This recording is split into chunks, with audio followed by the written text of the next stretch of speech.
ubwo nivuga capacité kavuge ngo ubushobozi no ubumenyi ubushobozi barabufite kuko gushobora barabifite kuko barayobora itorero rirakura amatorero byubatswe amashuri n'amavuriro byubatswe nabo bantu bivugwa ko batagira nivo cyangwa se bigaragara ko badafite nivo impamvu mvuze ngo bivugwa none ngavuga ngo bigaragara na amagambo biratandukanye bivugwa kuko bafite andi mashuri bari barize amashuri ya Ibeki Ibeje Etede ndetse na Ibeka abantu none ugero na Fateke nabari barize muri Liyete aho se na mashuri ya teologiya kandi ADEPR yabemereraga ko ayo mashuri azakora rwose ati mugende mwige izo diplome naho leta itazikonsidera ariko tuzazikonsidera kuko ibyo mukora bingana cyangwa ibyo muhiga bingana n'ibyo tubakeneye kuza mu maso y'Abisiraheli bose agomba ko Imana ishyiramo inkunga zayo zo gukuza kubera iki abantu ubwana ibintu bakurebagamo ufite amashuri make cyangwa ngo batangira kujajinga ngo wize na ibyo bintu Imana bishyiraho umutemere igakukuza iyo ni inkunga y'Imana yemerera umuntu wese ugiye guhagarara imbere y'abantu bayo cyo nitubwirirwe tukidisikasinga kabiri rero iramubwira ngo nkuko nabanaga na Mose niko nzabana nawe iyo nayo nindi commitment y'Imana ubwayo yiyemereye ko izabana na Mose na Yosuwa nkuko yabanaga na Mose ntabwo yabisabye tubyibukiranye icya gatatu iramubwira ngo kandi ndakumenyesha ko nta muntu warinda kuguhagarara imbere iminsi yose yo kubaho kwawe ntawe bivuze iki n'intambara uzagera nzazikurwanirira n'uzashaka kukurwanya nzamukura imbere yawe ashobora kuhagarara ariko si permanent nta Satani azava mu itorero Yesu yagarutse cyangwa dutegereje yuko Satani iyo ntebe yashinze izavamo ako nakambira kakabiri tuvuge yuko ibihe by'umwuka bya kera uko byahoze mu itorero ryacu bizagaruka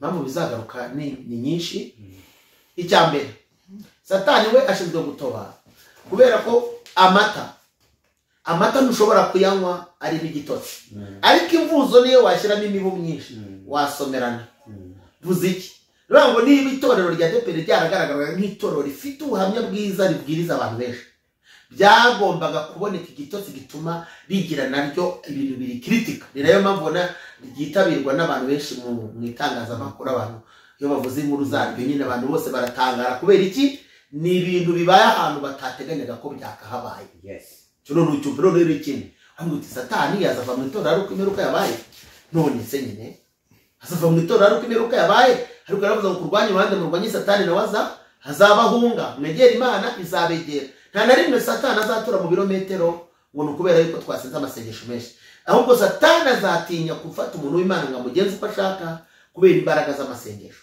turimo turajyana urakoze cyane icya mbere navuga gihari cyo ni Satani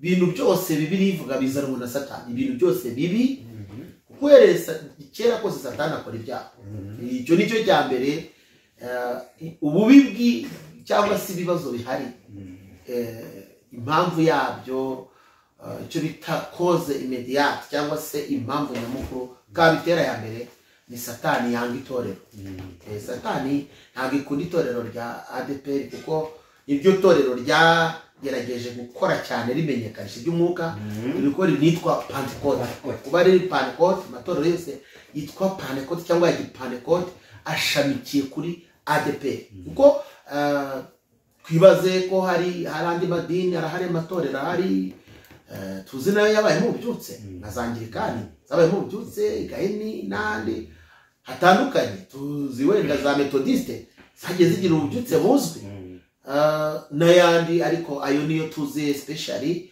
cyane za Methodiste na Anglikani izo tuzi cyane ariko aho ADEPR iziye isa n'idomina cyane rwose cyane ku muvuduko wo hejuru none baravuga bati ni Association des Églises Pentecôte ADEPR rero kuko ndi nuwa kera nawe kijwe kera muri ADEPR imyaka irenga 30 ni nyinshi itorero burize hanyuma kandi nabaye mu nzego zitandukanye kuva je nakizwa ndi n'umunyagice nari umuririmbyi muri korali ya kabiri burumvikana ko rero itorero ndarizi ndi n'umunyagicige nari umuririmbyi uko naratangira kuririmba twabaga mu cyo bita ese ariko bategereje ko tubatizwa ubuhamya bukaba bwiza ukabatizwa hanyuma cyo ni cyambere cyo impamvu nyamukuru ya mbere ni satani kuko satani nicyo ashinzwe kwica no kurimbura icyambere rero afite ni ugutoba itorero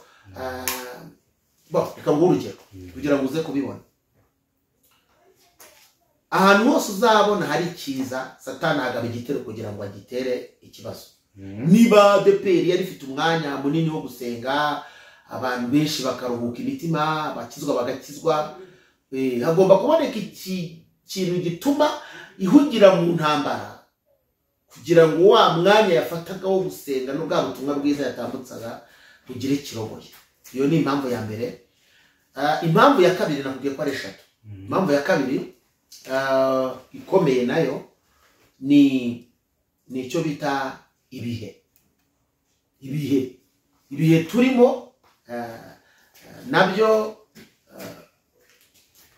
ibihe burya biragora ushobora kugira ibihe bishobora kuba bibi cyangwa bikaba bitewe na situation bigatuma ubuzima bujyanye n'umwuka wera bugira kirogoya rero ADEPR ibi nabyo nibisohoyemo icya gatatu navuga cyo ni ikintu kijyanye n'umuntu abari mu nzego zayo nuvuga ngo ibihe kubigenda kose hari umuririmbyi yavuze ngo ibihe ntibikakumare n'imbaraga z'umutima hari igihe ibihe bikumaramo imbaraga z'umutima impamvu nari mvuze rero mu cya gatatu ni inzego zayo ni ukubera ko icya mbere inzego z'ubuyobozi bw'itorero ubundi nizo zishobora gukavaringa ibyo bintu byose muri experience bafite mu buhanga bafite ndetse no mu buryo baba babyoriyase basenga usanga bamwe bari barize abandi batarize kandi Bibiliya ibyanditswemo byose byahumetswe n'Imana yego tugeze mu gihe gikomeye rero cyuko umuntu ugomba kuyobora itorero agomba kuba yarize yego ese hariya buriya nk'umushumba wize bariya bashumba baba batarize bagiye kuva muri systeme bitewe n'igihe icyo wababwira ni iki cyo nababwira kandi icyitegererezo tugikura ku ntumwa za Yesu no ku banditsi ba Bibiliya ndavuga ibintu bitatu icya mbere systeme cyangwa se umurongo leta isabamo ko amatorero akwiye kuyoborwamo irasaba ko abantu bagomba kuba bafite impamyabushobozi impamyabumenyi kuba barize bafite amashuri cyangwa se diplome z'ibihamya yaba yarize ibindi bisanzwe nuvuga ngo atarize hasi wenda muri secondaire no muri kaminuza atarize teologiya akwiye kuba agaragaza ko yize afite equivalence cyangwa se cyo bita diplome igaragaza amasaha 2200 cyo bita post graduate vango no post graduate vango no kwiga teologiya cyangwa se n'irindi somo runaka ariko ukaburi kubikora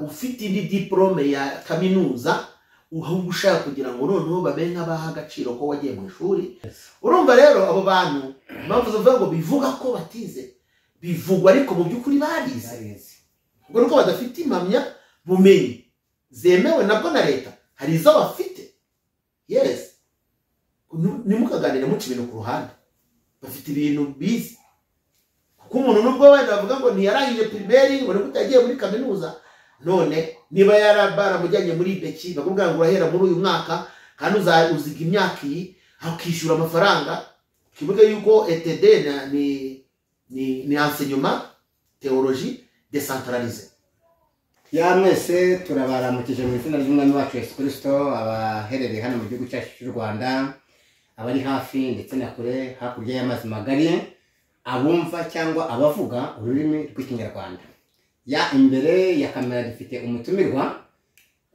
ni umunyacyubahiro ntabwo nabasha kumuvuga mu izina nazamure asuhuze abadukurikiye kuri izi chaîne Iramiro TV, Mos TV na Evangeliste Bigirimana TV. Murakoze cyane. Reka dusuze abadukurikiye bose bari mu mpande zitandukanye. Tubabwire ngo Imana ibishimire kandi tubabwire ngo Pentecote nziza. Turakira mu gihe cya Pentecote. Ijambo rya kabiri ahari kurira kwararira umuntu ninjoro. Ariko bwacya mu gitondo impundu zikavuga. Njya nkunda kubwira abantu ngo nibahumure, hari igihe bazacana wake. Hari igihe impundu zizavuga naho zitavugaga. Imana iduhana umugisha. Imana ishimwe cyane. Amen. Mfite ibintu byinshi biri mu mutima wanjye niyo mpamvu twakugendereye. Ariko reka dutangize isengesho. Dutangize isengesho. Umushumba tubaye karibu. Murakoze. Abatanze nitwa Reverend Pasteur Moise Sitayigaya. Ndashimira Yesu ko aduhaye undi munsi. Aduhaye undi munsi, reka dusenge Imana. Amen. Mana nziza, Mana y'imbaraga, Mana nyir'ubuntu, Mana y'urukundo, wowe ushobora byose, tubaye karibu n'ikaze. Ngwino ubane natwe, ubane n'ubugingo bwacu. Umwuka wera atuyobora impande zose. Tugiye kuganira kandi turifuza ko tuganira ibituma ubwami bwawe bwaguka. Haleluya. Bityo ikiganiro tugiye kuganira gituma umubare w'abarimbuka uba muke, ahubwo umubare w'abakizwa bajya mu ijuru ube mwinshi. Ducecekesheje amajwi y'ibitavuga Imana byose, duhaye ikaze umwuka wera ngo atuyobore. Natwe ubwacu duhindura imiyoboro myiza. Ni ku muririmbyi yavuze ngo mbumugende gusa. Turifuza kuba imigende yawe Kristo igeza amazi ku mitima Israel inakakaye. Haleluya. Reka dukingure imitima udukoreshe bikwiriye kandi rijambo ndetse n'ubutumwa buzagere kure buhembura bunubaka mu izina rya Yesu. Amen. Amen. Yego. Ya mwese abadukurikiye nkuko twari tumaze kubivuga, nkuko twagendereye twasuye umushumba Mosi. Yego. Ntimugende mudakoze subscribe, like ndetse na comment. Ni byiza muraba muduteye inkunga 5 kuri 5. Amen. Mushumba mfite ibibazo birenga 200 ariko ndaza kubyegeranya. Ibibazo 200. Niyo mpamvu nakugendereye muri kino gitondo. Ibibazo 200 nizere ko bitameze nk'ibyaho. Hari umugabo numvishe ntari kuvuga izina rye avuga ngo afite ngo niba ari ibisubizo 200 ngo bya Afurika. Ntawe ushaka kumuvugaho kuko ntabwo ari ngombwa, sike cyatuzanye. Ariko turashobora gusubiza nyine ibishoboka. Kuko hari ibyo uri gumanira. Murakoze cyane. Ya ikibazo cya mbere kiravuga ngo urabona ko twese turi abana bitorero. Yego. Umubyeyi Nibyo. ADPR. Nibyo. Kubera iki ADPR hahoramo kudahuza kwa bamwe na bamwe mu bayobozi, ndetse ukabona Satani itora irwanya kuruta ndima dini n'amatorero aba mu butaka bw'u Rwanda. Iyo witegereje inararibonye ufite mpamvu yiziye. Umbajije ikibazo gikomeye. Ubundi cyari iki kigenewe umuvugizi wa ADPR kuko niwe ufite cyane umurongo n'umuyoboro w'itorero. Ariko nko wavuze ngo abana b'itorero, kandi abana b'itorero kuganira ku by'itorero ntabwo ari bibi. Gusa turatanga ibitekerezo n'inama bijyanye, cyangwa se turavuga ibyo dushobora kugaragaza mu bijyanye n'aho tuzi.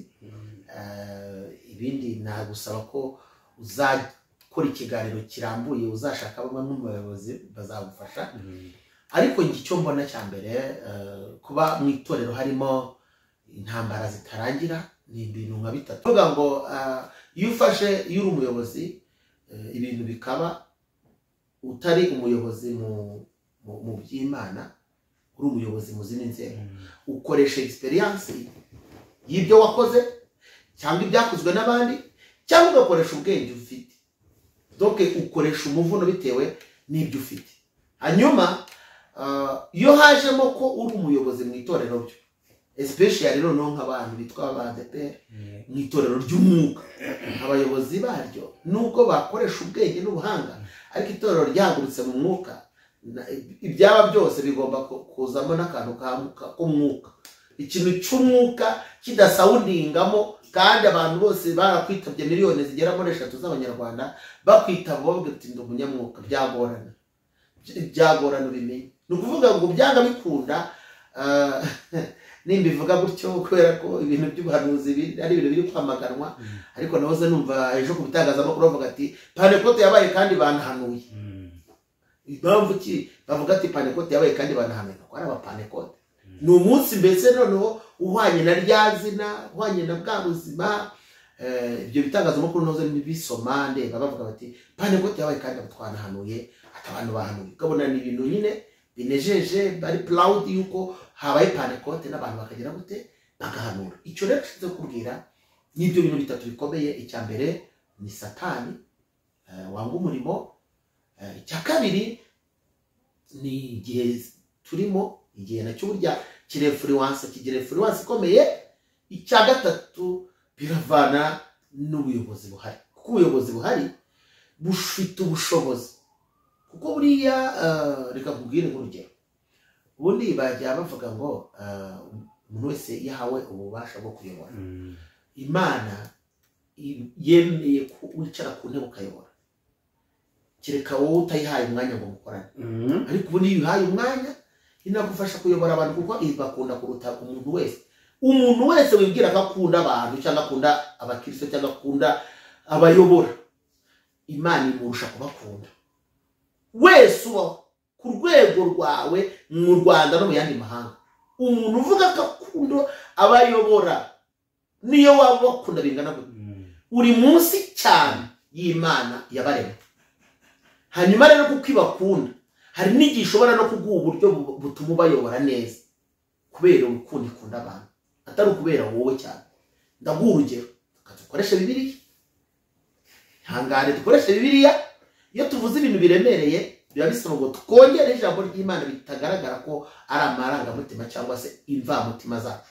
Urugero, uzasome mu gitabo cya Yosuwa, numva ari mu gice cya mbere no mu gice cya kabiri, harimo izo nkuru.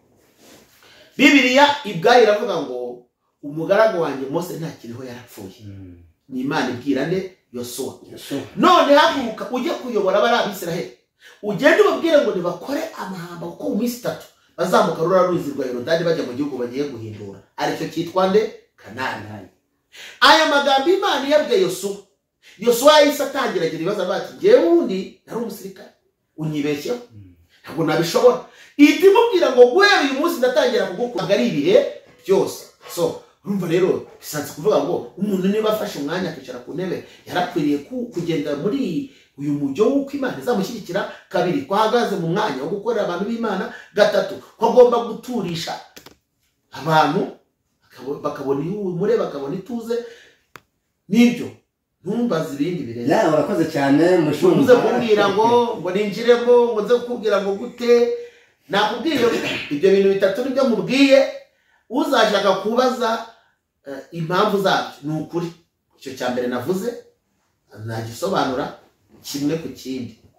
Yego, Satani nayivuga impamvu, igihe nakivuga impamvu, ubuyobozi ndavuga uko bufite inshingano zo guturisha, kuzana umudendezo no mwituze. So mushumba turagushimiye 5 kuri 5, ndetse n'abadukurikiye twandikire muri comment. Yego, tuvuge yuko yego. Ikindi kibazo cya kabiri umaze amatsiko, maze 200 ibiri kugenda bigabanya uko gatoya. Ariko ngira ngo badushyiremo urumuri kugira ngo bitaza kuba nabi niba, ariko umukameraman ari kuyobora. Twagenda dukurikirana neza. Nta kibazo. Nibi tuvuze ntacyo bitwaye. Ntacyo bitwaye. Tugomba kumenyekana ko naho dukorera dufite ibyo tutari twuzuza. Imana zabyuzuza. Ntabwo twe turi gusaba reka. Bajye banabyumva. Ikibazo cya kabiri. Cyakora hagize uwitanga kugira ngo ashyigikire ibyo dukora. Yes. Twamuha ikaze. Ariko ntitwazanywe rwose. Dusubiremo rwose. Ijambo rivuga ngo rwose ni ato. Ikibazo cya kabiri kiravuga ngo iyo dusomye mu banditsi ba Bibiliya bari abagabo 40 tukaza no mu ntumwa za Yesu, noneho bagira uburyo bakorohereza kugira ngo wige igihe gitoya uhabwe impamyabumenyi. Rero nicyo leta isaba. Uravuze uti nkawe nk'umushumba wizeye ko nibyo narize kandi ndabishimira Imana, ariko reka ntange umurongo. Hari uwo bita urepresenta itorero. Yes. First of all, nuvuga ngo niba wenda itorero tuvuge wenda tufate nk'urugero, especially wenda tuvuge nko ku itorero wenda ADP. Umuntu ashobora kuba ari representa akwiye kuba yarize. Nuri responsable ku itorero runaka akwiye kuba yarize. ariko nanone baba pasiteri bari kubirukanira iki ko tubizi neza ko mbere hose hatarabaho exigence y'amashuri bayoboye kandi bakagera kuri miliyoni 5. Nibe kubirukana ahubwo niba bafate nk'abashumba batari buhabwe intebe ya responsabilité nk'abantu bafite amashuri ko ntayo bafite, ariko none nibabajugunye nk'abantu bakoze icyaha, kuko ubundi ikintu cya mbere gishobora gutuma umuntu ateshwa agaciro ni ibyo yakoze. Mu gihe rero ibyo capacité y'umuntu, capacité ntabwo ntayihuriye, capacité ETD ntabwo nge nayizemo, ariko nize ibindi, nize muri FATEC, nize ahandi hatandukanye, ariko abo bose tuzi impamvu bajyaga kwigayo. Bajyaga muri ETD bitewe na capacité y'amashuri n'iki nuko umuntu yahisemo. Habaga barimo ibintu bibiri, amashuri ashobora gutuma ugarukira muri ETD, hanyuma cyangwa se umuntu agahitamo kuvatereka nigire ETD ngiri ubumenyi muri Bibiliya. Urumva ni enseignement théologie décentralisée, urumva ni uburyo bwo kwigisha teologiya ariko noneho bwegerejwe abakristo. Nibaza niba ahubwo ibyo bintu bitagikora, ETD kuki itagitangwa, abantu ntibagikenewe kwiga Bibiliya byegerejwe abakristo. ETD yakongeye ikabaho ko yari nziza, kuba ubwo byahita bigaragara ko umuntu wese wajyaga muri ETD cyangwa impamvu babishyiraga ukavuga ari kugira ngo abantu bayobore. Ariko niba kumenya Bibiliya dusobanuye icyo ETD bivuga, enseignement théologie décentralisée, c'est ibintu kwigisha Bibiliya byegerejwe abakristo, décentralisé babegereje. None kuba bibaye décentralisé, iyo décentralisation none yabaye centralisation kuva ryari? Bongere bige, bigishwe bamenye, umukristo amenya Bibiliya, kubera ko ntabwo abantu bazahabwa kuyobora itorero aribo bazajya banabwiriza mu cyumba, muri korari, mu biterane. Hategeko tubona rivuga ko unazabwiriza mu giterane kuko afite diplome, ahubwo akwiye kubwiriza mu giterane kuko yahuguwe azi teologiya, afite ubumenyi bwa Bibiliya. None babihagarikiye ibeki Institut Biblique de Kigali, Institut bavuze NSTT ni ikigo cyigisha Bibiliya cy'i Kigali. Institut Biblique de Kayenzi hari Nyamata, Ibeka, IBG, Institut Biblique ya Gisenyi, IBG isoya abanyeshuri menshi cyane, IBG Gacu ndahaza. Aho hose rero ndi kwavuga FATEC byari ibihumbi, ngewe nari nimero 240, nimero 243, ngewe niyo mfite no kuri ku ikarita y'ishuri yanjye. Arabyumva none utekeze twize imyaka 4 atwishwaga n'abadokiteri baba mu Rwanda, abandi mu mahanga, babahanga babyigiye, ba Bogre, Dr Bogre naga umunyarwanda, abandi bose dufite abadokiteri batwigisha babahanga. Nekeza ko ari n'ishuri ryigishaga neza. Ariko mwibaza impamvu abantu bafata ibintu byabaye intambara ziri hagati mu ndari mu itorero bagapfusha ubusumenyi, bagapfusha ishuri. Iriya shuri ni agaciro k'itorero. Yes. Hanyuma rero kutafata ngo kuba leta yavuze ngo hari ibyo ritujuje, ntibivuze ko leta yanze ko heke yavuze ati ntabwo mujuje ibisabwa, ariko banabyuzuza by the way. Babyuzuza. Cyambere itorero ntiryananirwa kubaka amablock, amashuri, kaminuza yakoreramo, ahubwo ukajya kuba umukiriya w'abandi mu itorero rifite miliyoni 3. Ntabwo bibaho bose. Ntabwo bibaho. So nukuvuga ngo rero ndashaka kukwereka ko aba bantu bakoze sibundi ngo sinagiye hirya cyane. Aho ngaho niho twashakaga. Okay, ubwo mvugishije ibyo ntari nateganyije. Ariko nshatse kukwereka ko aba bantu bahawe donc itorero ribishatse kandi mu buryo bwaryo ryafata umwanya rikajya gufata rya shuri bakariha ibisabwa, bakaritegurira umurongo utuma rikora mu buryo bwemewe, kandi birashoboka. Ibibanza birahari, ubutaka burahari, aho ryakorera harahari, ku buryo rwose bitanagoye. Naho tuvugana ryakorera, kuko hari aho ryakorera. Ntekereza ko heke ntabwo yigeze igaya amabloke ryakoreragamo, no, ntabwo yagaye bloke, ntiyagaye library. Dufite amalibrary meza, twanditse ibitabo biremerwa byiza, dufite abarimu abadirecteur ba memoire badukurikirana, dukora amastage, twiga neza. Ubwo n'urugero nanze hari abandi bize imbere yanjye, arabize inyuma yanjye, usibye ko ntekereza ko inyuma yanjye ho bitakunze gukomeza cyane, kuko abari baturi inyuma nk'imyaka 3 bahise bacogora nyine bacika intege ko ibyo kubona graduation byari bibaye n'ibibazo ariko si cyo cyanzanye reka mvuge noneho ku kijyanye n'abakozi b'Imana bashobora kuvuga ngo babashyire ku ruhande ntabwo ari byo ushobora gufata umuntu akaba responsable ariko na wa wundi akaba hariya nubwo utamufata nk'uri buhembe kubera ko wenda yavuye muri ya systeme cyangwa se hari ibyamweremenye ariko nanone mwubahire ko yagize umumaro hanyuma we kumera nkaho ubaye nk'umuhungabanya cyangwa gucubanganya ibyo kwizerwa biri muri we ibyizerwa biri muri we by'umwuka bimurimo mbaraga z'agakiza zimurimo gerageza kubibungabunga kubera iki urabibungabunga nta cyaha afite kuko kutagira diplome ntaho tubona byitwa icyaha ahubwo byaba icyaha uwo muntu atemera ko atayifite sigiye kuba nemera ko nafite diplome ariko nkabubwira ko hari ibindi nzi nagushyira nkagukoresha mu byo ugomba gukora hanyuma umurimo w'Imana mushumba urakoze ikindi kibazo cya gatatu kiravuga ngo iyo urebye ukuntu abantu bagenda basengera mu buvumo basengera mu butayu basengera mu biti basengera mu mazi kandi iyo systeme ibakoresha tukaba tuyisanga muri Bibiliya Eliya yasengeye mu buvumo hari n'abandi gutyo kubera iki muri iki gihe ubona ibintu byo gusenga cyane biri kuri 0% kandi byakagombye kuba 100%. Ntabwo biri kuri 0. Ntabwo turi bwemeranye, ntabwo biri kuri 0. Yego biterwa n'iki? Mu buvumo, mu butayu, mu mazi, ku misozi ntabwo byemewe. Ariko nuvuga ko gusenga biri kuri 0, ubwo urabufashe insengero zose zifunguye uzifunge. Kabiri uravuze ko usengera mu rugo iwe atumva. Ntabwo biri kuri 0. Oya. Period. Ntabwo navuga ko biri kuri 0 rwose. Yes. Bishobora kuba kuri 0.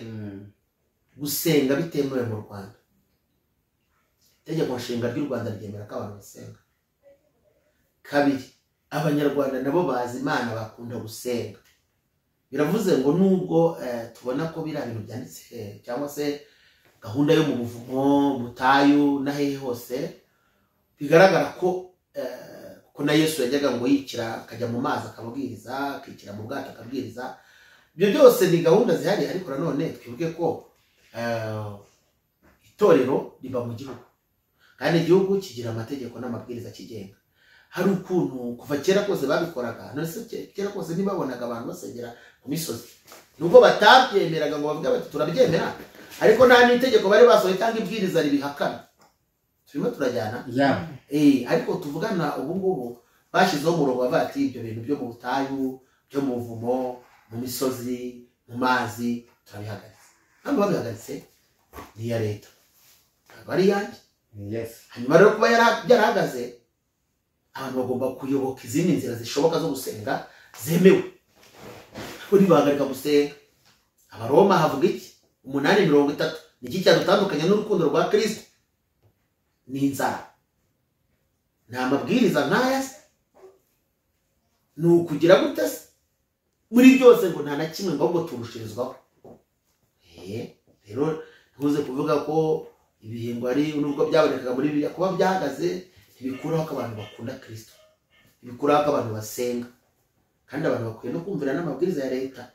Na Yesu yaravuze ngo dore ngo munzane hano igiceri barakibona cyanditseho ngo ishusho ya Kayizari. Arababwira ati nuko rero iby'Imana mu bihe Imana, ibya Kayizari mu bihe Kayizari. Niba leta niyo Kayizari ubundi, niba Kayizari yavuze ngo gusengera ku misozi kandi ntibyemewe, warangiza wowe ukavuga ngo ngiye ku musozi, uhisha amabwiriza ndetse n'ibyo Yesu yategetse urabyishe.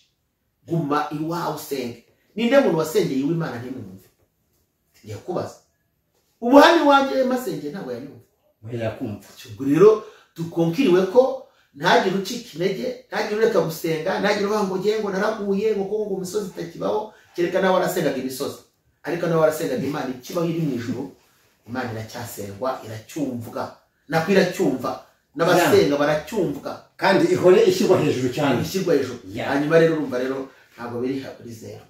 ntabwo biri kuri zeru so ndigaruye ya wariretiriye no kuvuga ko ikibazo cya gatatu ntuzuri umuhanuzi kuva kera rwose ubundi hari abantu bagira mu bihe bikomeye iyo bakabyiyambura ariko wowe ndumva ikibifite iyi Imana igukoresheje ikintu cy'igitangaza njye nkuzi gusengera abasazi ibisazi bikabavamo ibirwara bidakira bigakira ibidayimoni bikajwigira bigahererwa pe iyi Imana igukoresha ikintu nk'icyo kidasanzwe cyananiye abadogiteri b'abahanga Faisal byananiranye Ndera binanirana CHB CHK i Kanombe wowe ukabona umuntu aje yambaye ubusa ari umusazi atashye yambaye muri wowe wumva umeze gute cyambere shima Imana banza gushima Imana yabikoze icya kabiri nkanagira kwizera ko zambaraga tubona muri Bibiliya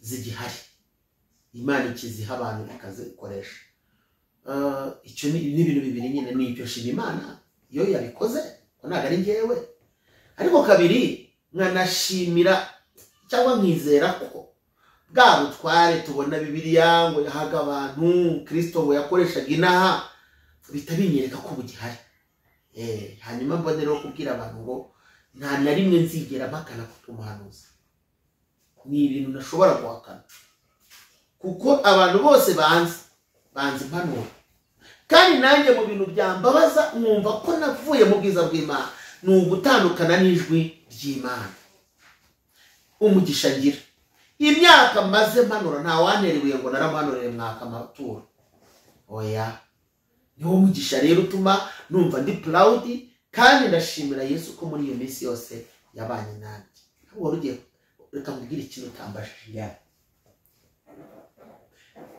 umuhanuzi ahora n'ibigeragezo kandi wambwira uti nabiciyemo hari ibintu bitatu umuhanuzi ahora nabyo uhura n'icyo bita umwuka wo kumva ko uri umuntu nyine ufite ikintu abantu bakeneye iyo rero umaze kumva icyo gitero gihari cyambere bigusaba kumanuka ukoroha ugaca bugufi ukamanuka cyane ukoroha cyane ukoroha icya gatatu ugomba kwigira kubanjirije hari abantu dusoma muri Bibiliya barabahanuzi icya kane ugomba kuzirikana ko umugenzi ujya mu ijuru kuko abibone ntabwo bajya mu ijuru abanyabinyoma ntibajya mu ijuru n'abandi haribwo nanze kuvuga ibitero bibamo kandi rimwe na rimwe ayo mapenalite hari n'igihe yakoreshwa n'abakirisito cyangwa se aburi imbere kubera ko bashobora kuguzamura nawe wakwizamura buriya uzamutse kagera kuri apoje isigaye aba ari ukwikumanuka ariko iyo umaze kubimenya umenya uko ubijera ikindi ukasaba Imana ikaguha ubwenge icyanyuma ukirinda kwimara kuko ibintu byose ntabwo ari wowe uzabirangiza na Yesu yavuye intangare binasigaje ugomba kumenya ko hari ibyo utazarangiza ariko nawe ukagira n'ibyo ukora soza rero guhanura ni ikintu gikomeye noneho muri kino gihe ni ikintu gikomeye muri kino gihe ariko impamvu bitadutera ubwoba ni uko tuzi ko nta mitima iducira urubanza nta mutima undega ndumva ndi free nta bwoba mfite kuko numva nta n'ibinteye ubwoba mfite niyo nabona ibikomeye hari uburyo bwo kubisengera rega buriya abantu nuko babona ibintu byose bakabirekurira kuri iyi mihanda ariko ubundi ntabwo ibintu byose bibonwe ariko birekurira hanga ndaguha nk'urugero njyewe Imana twagize guma mu rugo 3 urazibutse iya mbere nta kimana yambwiye kijyanye n'igihe cyayo cyangwa bizaba iya kabiri ntabwo nayishuriwe rwose mu buryo bumwe cyangwa ubundi ariko iya gatatu Imana yarayimbwiye yabaye ari mu kwa kane musinzabyibagerwa ariko ngi Imana yayimbwiye mu kwa kane kwa 2021 sibyo Imana irambwira ngo hagiye kubaho kuma mu rugo bari 2020 mukeze nibuka igihe cya covid Imana ibivuze mpamagara abantu bariyizi, ubwo impamvu ntiriwe sindabavuga ko sindabisobanura, mbabwira ibizaba ndababwira kandi Imana tubwiye ngo dusengere n'abana bari ku mashuri bizagorana mu bizamini kuko igihe cyahise bihura n'ibizamini babakoresha vuba vuba bahita babacyura. Urumva rero birashoboka ko iyo tutabasengera wenda batari gukora ibizamini, ariko nahamagaye itsinda ry'abantu bake ndababwira Imana yambwiye ngo hazaba indiguma mu rugo, none nimuze tujye gusenga. Turagenda tujyana turasenga, dusenga iminsi 7. Iyo minsi 7 tuyirangije Imana iratubwira ngo icyo mwagombaga gukora mwagikoze. Hari n'ibindi yatubwiye, tubwira ku bakozi b'Imana bazagira ibibazo bitandukanye, bazagira ibindi bintu, tumenye uko tubijyana, ariko ntitwabyirukanganya hano ku muhanda, ahubwo twakoze icyo tugomba gukora mu nshingano zacu. Rero kuba Imana yavuze ni kimwe, ariko no kugitangaza n'ibindi. Ari Imana iguha ibintu kugira ngo ubigire task yawe. Hari igihe Imana iguhishurira urugamba ruri mu itorero cyangwa se no mu gihugu, ariko igira ngo wowe ubisenge. Ntabwo ibintu byose Imana ibikubwiye ngo wituza ngo ubwire abantu, kuko hari ibintu ushobora kubwira abantu b'imitima yoroshye ugasanga bagize reaction zitari nziza. None ugasanga gihindutse icyaha kubera ko wabitwaye nabi. Ko biravuga ngo ugire ubwenge mu byo mukora. Ugomba kugira ubwenge rero, iyo ubonye ibintu bikomeye ugafata amasengesho, ndetse yanarangira ugafata andi, yarangira ugafata andi, mpaka ukamenya icyo Imana yibwira kuri icyo kintu yaguhishuriye. Wamara kubimenya rero wenda ukaza, niba ari ngombwa ugasaba n'Imana ikaguha n'irembo, niba ari ibyo utangaza ukabitangaza, ariko bitangaza mu buryo bwa nyabwo Imana yaguhishuriyeho. Urakoze cyane, turagushimiye. Abari badukurikiye muri bya bibazo 200, unyemereye yuko nzagaruka. Ndabyemeye bitewe n'umwanya dufite. Yego. Ubwo ibibazo ngiye kubishyira mu giciro, ariko ntekereza ko wenda tugira ngo tukore abantu muri confusion. Wari ufite 200 dusubijemo bimwe, hari ibyo twasubije, hari ibyo nawe umutima wahise ugusubiza utabaza. Yego. Nubwo hasigaye, ariko ntekereza ko hasigaye bike. Hasigaye bike bitarenze 50. Imana ishimwe ko hari ibyo dusubije, ndetse n'umwuka akaba adufashije bikagenda neza. Ya mushumba rero dusengere. Reka dusenge, hanyuma dusabe abadukurikirana mujye mukora subscribe, like, comment, mujye mutanga ibitekerezo, kandi twudakubwira abantu ngo ufite inkuru y'ubuhamya butari ikinyoma, buhamya bwafasha bene data, buhamya bwagirira umumaro itorero na bene data, ujye utubwira, ujye utubwire ngo mfite inkuru numva yafasha abandi, mfite ubuhamya bwakomeza abandi, mfite urugendo nanyuzemo, mfite inzira y'umusaraba nanyuzemo ariko yasangizwa abandi bakamenya uko bigenda.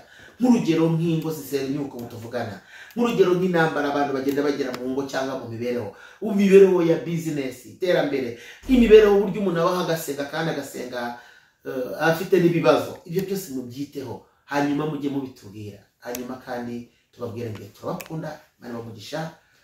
Reka dusenge. Amen. Mana nziza, Mana nyir'ubuntu, Mana nyir'ubuntu, nyir'urukundo, babazi zawe nizo zitarangira. Turasenze ngo umugisha abazakurikirana iki kiganiro, uwo muri imitima, uwo muri inguma, uruhure kandi uruhore, abantu bagubwe neza ku bw'icyubahiro cyawe. Tugukire bugufi ku bwa none, iteka ryose mu izina rya Yesu. Amen, amen, amen. Turagushimiye, urakoze. Mungu akubariki.